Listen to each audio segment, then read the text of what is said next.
Ya, Assalamualaikum warahmatullahi wabarakatuh and good morning everyone.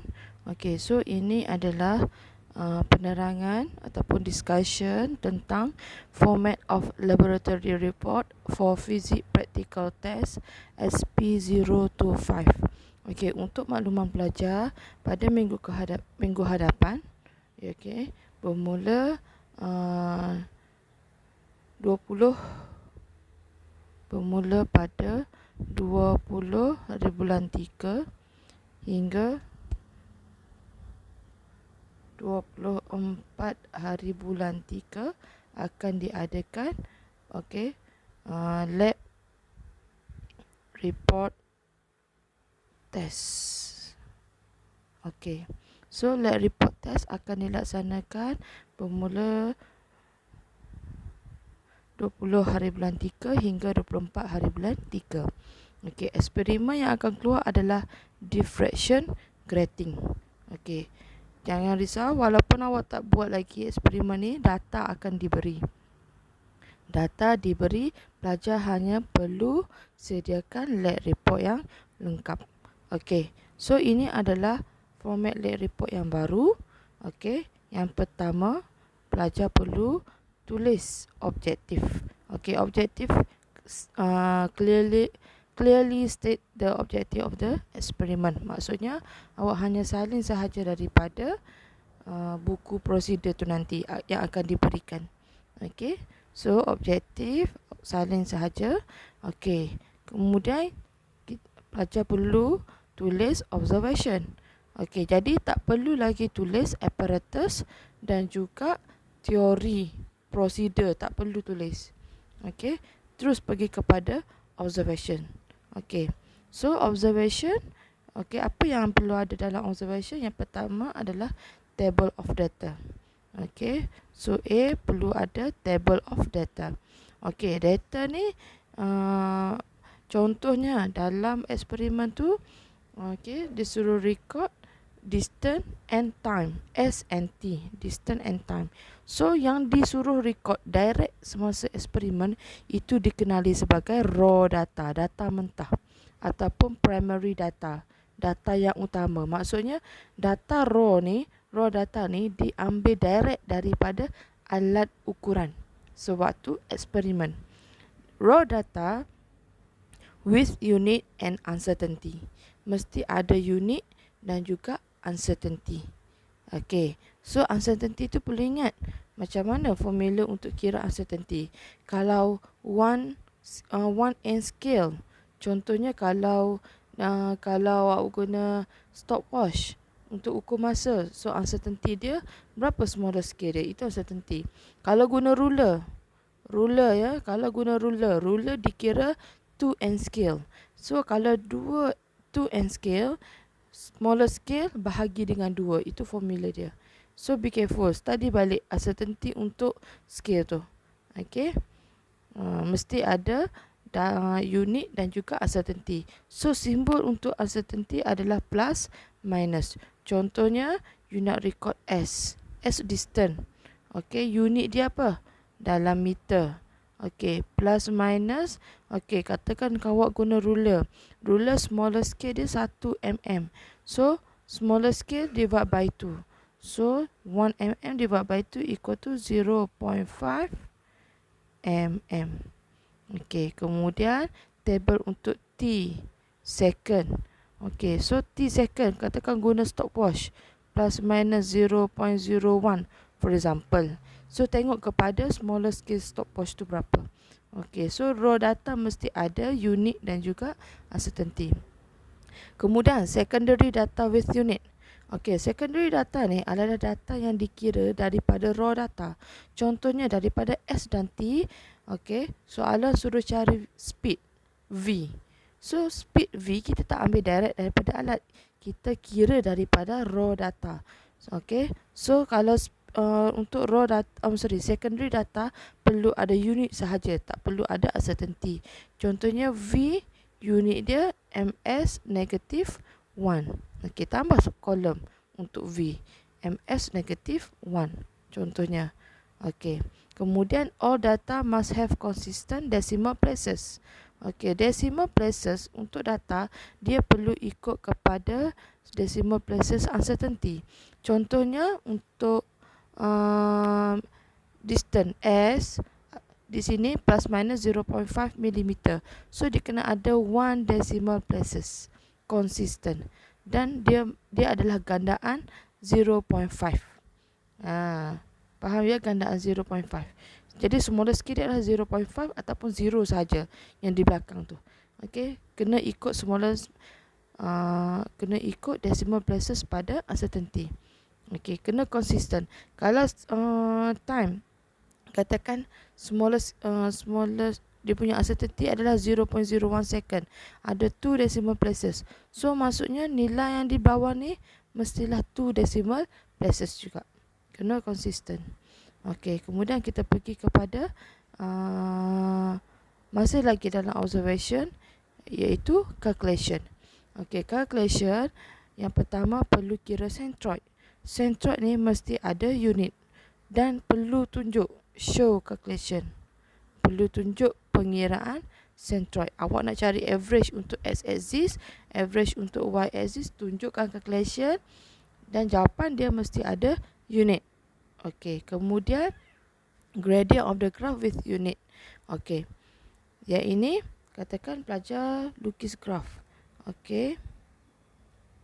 Katakan graf kita lukis.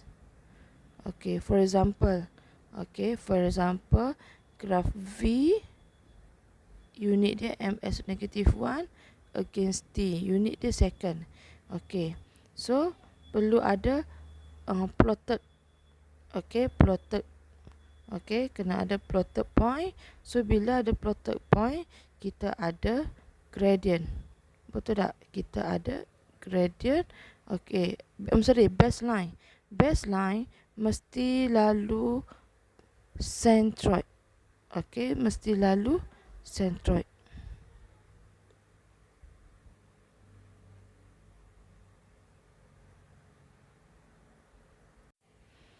Okey.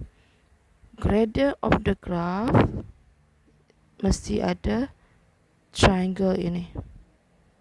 Okey, perlu ada triangle, show triangle and then base dia mesti lebih 8 cm. Maksudnya tapak untuk triangle ni lebih daripada 8 cm. Okey, kemudian decimal places x1, x2, y1 and y2 must be consistent. Okey, so di sini pelajar perlu record juga nilai x1, y1, x2, y2. x1 dengan x2 decimal places dia kena seragam. y1 dengan y2 decimal places dia kena seragam juga. Okey. Kemudian okey, pengiraan gradient ni, okey, awak kena tunjuk dia punya equation. Okey, pengiraan gradient ni perlu ada equation. So apa formula untuk gradient? M equal to y2 minus y1 over x2 minus x1. Okey, masukkan nilai, substitute nilai, decimal places y2 dengan y1 mesti sama decimal places dia. Sama decimal places. Sama juga dengan x2 dan x1. Decimal places mesti sama.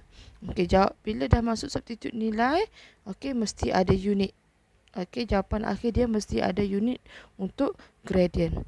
Okey, kemudian untuk gradient ni kita compare dengan equation y equal to mx plus dengan c.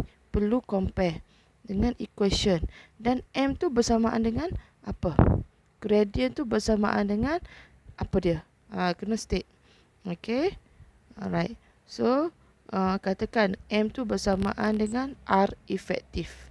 So, tulis balik. R efektif berapa nilai dia? Bersama dengan unit perlu ada. Okay. Kemudian untuk graf pula, write a short descriptive title at the top of each graph. Okey, so untuk graf yang pertama kita kena tulis title.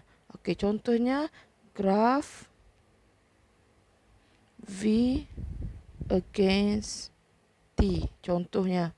Okay, so bila dah ada title, okay, size graph at least 50% of the graph paper.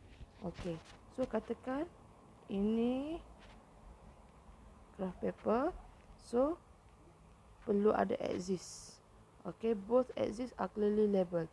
So V unit dia ms -1, T unit dia adalah second. So pelajar perlu plot graph. Plot graph berserta dengan centroid point.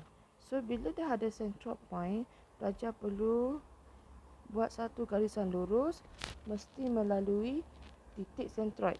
First line must passing through centroid point. After that, cari dia punya gradient of the graph. Okay, so gradient of the graph perlu cari. Okay, dan size plotted point ni mesti lebih daripada 50% keseluruhan kertas graph. Okay, maksudnya pelajar boleh buat jump scale tak? Okay, jump scale ini boleh guna jump scale. Maksudnya awak tak perlu mula daripada kosong. Sekiranya kalau soalan tu dia tidak minta verify, okay, verify law apa-apa ataupun proof law apa-apa. Okay, so kalau dia tak ada mention to verify apa-apa law, okay, so pelajar boleh guna jump scale. So jump scale tak perlu buat zigzag, tak perlu buat garis lurus terus. Okay, awak boleh buat garis lurus dan awak boleh mulakan dengan terus nilai kat sini. Tak perlu tulis kosong. Katakan awak mula dengan 20. Sini 21, 22, 23. Boleh. Okay. Untuk y-axis, katakan sini awak mulakan dengan 0.11. Sini 0.12, 0.13. Contohnya, tak perlu mula dengan kosong kalau nak guna jump scale, dan tak perlu buat zigzag. Okay. Kalau soalan ataupun objektif tu dia tidak minta to verify law, boleh guna jump scale. Okay. Dan pilih scale yang mudah dikira. Okey, elakkan nombor yang ganjil. Okey. Okey, kita biasa guna nombor yang genap kan. Okey, kemudian all data are clearly plotted with X. So data awak plot tu dengan simbol X. Okey, simbol untuk centroid adalah X dan bulatkan. Okey, dalam graf kita dah ada, perlu tulis centroid, dan Madam nasihatkan awak tulis dia punya koordinat X dan Y untuk centroid. Okey. Untuk triangle pun sama. Triangle ni perlu tulis koordinat x1, y1, x2, y2. Perlu tulis koordinat untuk hujung triangle gradient. Okay, kemudian draw best straight line graph through the centroid and through as many other point as possible. Okay, so baseline awak kena sentuh titik centroid dan kebanyakan titik. Okay, ataupun balance. Okay, so ini adalah untuk graph ya. Yang pertama dia kena ada title. Kemudian yang kedua perlu ada label axis berserta dengan unit. Yang ketiga scale yang betul. Okey. Jump scale boleh guna sekiranya objektif tidak menyatakan untuk cari verify law apa-apa, boleh guna jump scale. Tak perlu letak zigzag, tak perlu start dengan kosong. Terus mula dengan nilai. Kemudian plotted graph, simbol dia dengan simbol X, dan plot untuk centroid X dan bulatkan, buat segitiga triangle. Okey, dan jangan buat pengiraan atas kertas graf. Sebarang pengiraan guna atas kertas lain, jangan buat atas kertas graf ya. Okey, itu untuk graf. Okey, seterusnya kita pergi kepada discussion. Okey, untuk discussion, apa yang perlu ada adalah percentage of difference between standard value with the experimental value. So how to compare nilai standard dan juga nilai eksperimen? Kita guna formula modulus experimental value minus theory value divide by theory value, okay, times 100%. Okay, so if you get more than 10%, if you get less than 10%, kurang daripada 10%, kita katakan eksperimen itu successful. Is more than 10%, so kita katakan eksperimen itu unsuccessful. Walaupun unsuccessful eksperimen, maka tidak akan ditolak ya, jangan risau. Okey, so ini adalah cara untuk kita kira percentage of difference between standard value with experimental value. Comment your result. Kemudian you perlu buat satu ayat untuk comment your result. So comment your result ni sama ada success or unsuccessful. Okay. Yang ini bergantung kepada percentage difference. Okay, bergantung kepada percentage difference. If less than 10%, so success. If more than 10%, so unsuccessful experiment. Kemudian answer the question. Akan diberi satu soalan. Okay, so awak kena jawab soalan tersebut dalam bahagian discussion. Okay, kemudian conclusion. Last one. State briefly the result with reference to the objective of the experiment. Okay, so conclusion ni based on objective. Objektif tu tanya apa? Contohnya objektif suruh kira nilai R efektif. So awak kena jawab lah berapa nilai R efektif. Objektif suruh kira apa dia? Contohnya dia suruh kira gravitational acceleration G. So awak kena state lah nilai gravitational acceleration berapa berserta dengan unit. Kalau ada unit ya, mesti ada unit juga. Okay, so that's all for format of lab report SP025. Thank you.